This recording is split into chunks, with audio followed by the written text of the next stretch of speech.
আগের পর্বে আপনাদের দেখিয়েছিলাম সাঁতরাগাছি থেকে পুরুলিয়া রূপসী বাংলা এক্সপ্রেসের ট্রেন জার্নি 12:30 নাগাদ পৌঁছে গেছিলাম পুরুলিয়া স্টেশনে। ওখান থেকেই আমাদের গাড়ি আগে থেকেই বুক করা ছিল। মেনলি আমরা ঘুরতে এসেছিলাম পুরুলিয়ার মুরগুমা অঞ্চল, কিন্তু তার আগে রাস্তায় পড়েছিল দেউলঘাটা নামের এই জায়গাটি। তাই এখানকার ডিটেলস আজকে আপনাদের সাথে শেয়ার করব। দেউলঘাটা বা বোরাম পুরুলিয়া থেকে 34 কিলোমিটার দূরে অবস্থিত আরসা থানার অন্তর্গত একটি প্রত্নস্থল। এককালে এখানে অনেক দেউল এবং অজস্র মূর্তি ছিল। জৈন মন্দির না, জৈন নয়, বুদ্ধরা করেছে। সিম্বল লিখে বলছে। কত বছর আগে তাও? তা বুদ্ধতে কত তার 1700-1800 হবে। আচ্ছা, এখানে শিবের মূর্তি আছে, শিবের মূর্তি আছে, মায়ের মূর্তি আছে, আপনার সব মূর্তি আছে। মায়ের মা দুর্গা আছে, জগদ্ধাত্রী আছে, রুণাচণ্ডী আছে, ভৈরবী আছে, গণেশ আছে, সবই আছে। এগুলো পরে তৈরি হয়েছে? হ্যাঁ, এগুলা পরে তৈরি হয়েছে। কি মূর্তিটা তো পুরানো। এইটা সবার আগে তৈরি হয়েছিল? ওটা আগেকারই ওঠে। এটা এই মূর্তিটা সে সময়েরই ওঠে। আচ্ছা, মূর্তিগুলা কি নতুন, এইটা নতুন বসে আছে এইটা ওরা, মানে সেইটা না তো সব পুরাতন মূর্তি ওঠে তখনকার। আচ্ছা, ওই ভেতরে যে শিবের যে ইয়েটা আছে ওটা কি পুরনো? সব পুরানো, যত আছে সব পুরানো। ওটা ওইটুকুই ছিল? হ্যাঁ, ওইটুকুই ছিল। এখন মাত্র দুটি ইটের দেউল মন্দির দাঁড়িয়ে আছে।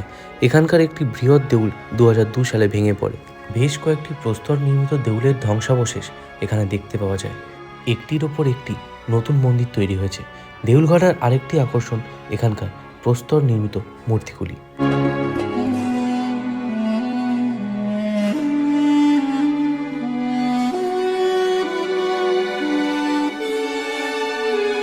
এই মন্দিরটা ধরা হয় কাঁসাই নদীর তীরে। কিছু জৈন স্ট্রাকচার হলেও পাওয়া গেছিলো কিছু হিন্দু মূর্তি। আর মূর্তি এখন পাওয়া যায় 2000 বছরের কিছু মূর্তি, একটা সিংহবাহিনী, একটা কার্তিক মূর্তি, একটা মা দুর্গার মূর্তি, কিন্তু সেটাও ধ্বংসাবশেষ হয়ে গেছে। মানে 10টা হাতের মধ্যে 4টে হাত আছে, অবশিষ্ট আছে।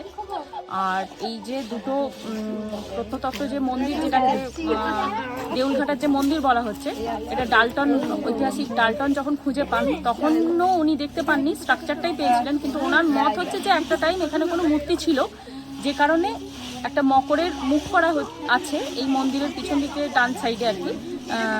একটা মকরের বা ওই হস্তি মুখ এরকম করা আছে, যেটা দিয়ে স্নান করানোর পরে যেটা ধরা হয় আর কি, যে কোনো মূর্তিকে স্নান করানোর পরে সেই স্নান জলটাকে ড্রেনেজ করা হয়। তো এটাতেও নিশ্চয়ই এরকম মূর্তি কোনো ছিল যেটাকে স্নান করানোর পরে স্নান জলটা ওইটা দিয়ে ড্রেনেজ করানো হতো।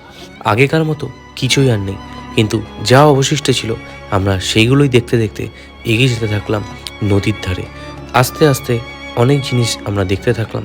বিভিন্ন পুরনো এবং নতুন মূর্তি দেখতে দেখতে পৌঁছে গেলাম নদীর ধারে।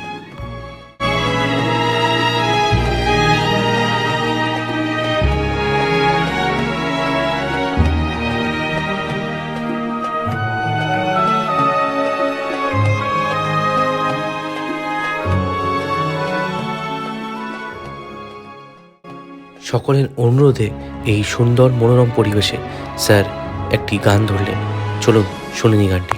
নদীরে একটি কথা শুধাই শুধু তোমারে, বলো কোথায় তোমার দেশ, তোমার নেই কি চলার শেষ।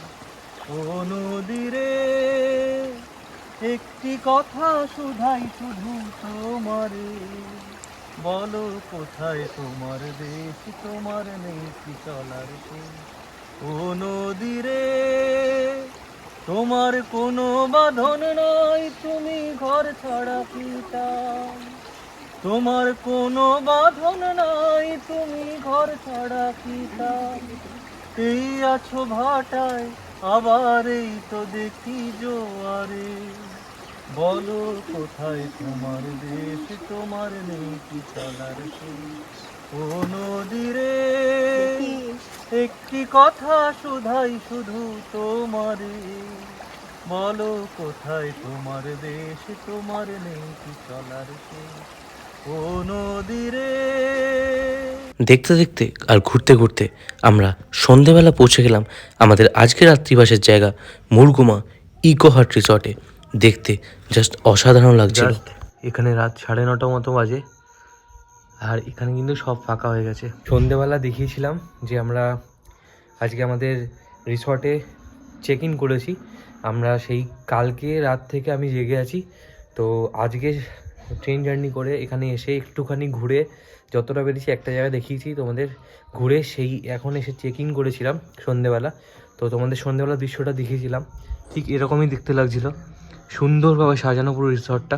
আর একদম সামনে এই যে 1, 2 আর এই 3 এগুলো কিন্তু টেন্ট, ঠিক আছে? এদিকে 4 আছে, 5খানা কিন্তু টেন্ট আছে। আর টেন্টগুলোতে কিন্তু লোক থাকে, কিন্তু শীতের জন্য এখন লোক নেই। আর আমাদের রুমে কিন্তু এই রুমটা শুধু আমার, তোমাদের রুম ট্যুরটা দেবো। এত ঠান্ডা, সবাই 8:30টার মধ্যে খেয়ে কিন্তু যে যার ঘরে চলে গেছে, কেউ আর কাউকে পাত্তা দিচ্ছে না, কেউ আর কারো খোঁজ নিচ্ছে না। তো এখন এতটা ঠান্ডা, এখানে হাওয়াটা এতটা আসছে কারণ ড্যাম সাইড, এই রিসর্টটা আমাদের ড্যামের একদম সাইডে। হাওয়াটা যে আসছে ওতেই মানে গায়ে কাঁপুনি দিয়ে দিচ্ছে। তো আমি ভেতরে ঢুকে যাচ্ছি আর তোমাদের রুম টুরটা একটু দিয়ে যাচ্ছি। তো এই হচ্ছে আমার রুম, এই রুমটাতে আমি থাকছি আপাতত। এখানে যখন চেক ইন করেছিলাম তখন দিয়ে গেছিলো একটা সাবান দিয়েছে, 2টো শ্যাম্পু দিয়েছে, টাওয়াল দিয়েছে, এই দুটো টাওয়াল দিয়েছে, বেশ ভালো। একটা টাওয়ালের জায়গায় 2টো টাওয়াল দিয়েছে। এখানে আমার মোবাইলটা রেখেছিলাম।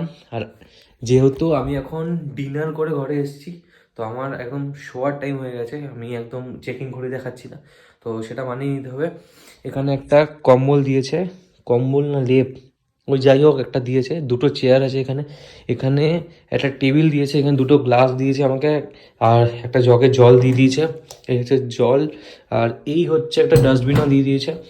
সামনে এখানে একটা আয়না আছে, এই যে আয়নাটা, তো এখানে যারা সাজগোজ করবে করতে পারবে। এখানে এসি আছে যেটা কাজে লাগবে না এই শীতকালে। আর লাইটিংটা খুব ভালোভাবে, একদম লাইটের কোনো অভাব নেই। আর এখানে একটা কভার দিয়েছে, এর মধ্যে কি আছে, এর মধ্যে কিছু নেই, সব কিছু ফাঁকা করা আছে। জামা প্যান্ট রাখা যাবে, জিনিসপত্র রাখা যাবে। এইখানে একটা বালিশ আছে এক্সট্রা, যদি কারো লাগে নিতে পারবে হয়তো। বন্ধ করে দিলাম।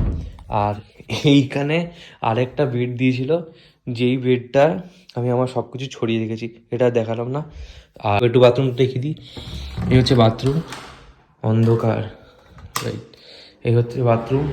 এখানেও সে একটা আয়না দিয়েছে, বেসিন, আর এখানে হচ্ছে গিজারও আছে গরম জলের জন্য, এক্সস্ট ফ্যান, এখানে সব কিছু রাখার জন্য, আর এখানে টয়লেট। তো আপাতত আজকের জন্য এখানেই ভিডিওটা শেষ হবে, ঠিক আছে? যদি তোমাদের ভিডিওটা ভালো লাগে ভিডিওটা লাইক করো। আর এখানকার পুরো ডিটেলস আমি দিয়ে দেবো ডেসক্রিপশন বক্সে, চেক আউট করে নিও। সত্যি ভালো, এখানকার খাবার দাবারও খুব ভালো। আমি খাবার দাবার শেয়ার করিনি, কিছু করিনি, কারণ সেই এনার্জিটা আমার মধ্যে ছিল না। কিন্তু আমি ঠিক আছে, কালকে দিনটা আমরা এখানে থাকবো, কালকে পুরোটা শেয়ার করবো। আর সব ডিটেলস কীভাবে এখানে আসবে আর কত কি ভাড়া। এই রুমটা যেটা আমি থাকছি, আমার টোটাল ভাড়া পড়েছে খাবার থাকা নিয়ে 3200 টাকা। আর হ্যাঁ, 3200 টাকা পড়েছে, আর এক্সট্রা কিছু পড়ছে না। তো জাস্ট মানে আমার মনে হয় অসাম, 2 দিনের জন্য এটা ঠিক আছে রুমটা, সব কিছু মিলিয়ে। তো এখানে তোমরা থাকতেই পারো। আর আমি এখানে একা থাকছি, শেয়ারেও না, তো একার জন্য যথেষ্ট। এটা সব কিছু নিচে ডিসক্রিপশন দেওয়া আছে, চেক করে নিও। আর এই ভিডিওটা এখানেই শেষ করছি। ভিডিওটা ভালো লাগলে লাইক করো, কমেন্ট করো, শেয়ার করে দিও সবার সাথে, যাতে সবাই আসতে পারে। আর নেক্সট পার্ট আসবে, একটু কালকে ঘোরাফেরা আমরা করবো, সেগুলো শেয়ার করবো। আগে ট্রেন জার্নির যে ব্লগটা শেয়ার করেছি সেটাকে একটু ভালোবাসা দিও, সেটা দেখে নিও। যে রূপসী বাংলায় যদি তোমরা আসো তাহলে কটা হর্স পড়বে, কোন টাইমে ঢোকাবে, সব কিছু সেখানে বলেছি, সেটাও চেক আউট করে নিও। দেখা হচ্ছে নতুন ভিডিওতে, ততক্ষণ সবাই ভালো থেকো, টাটা।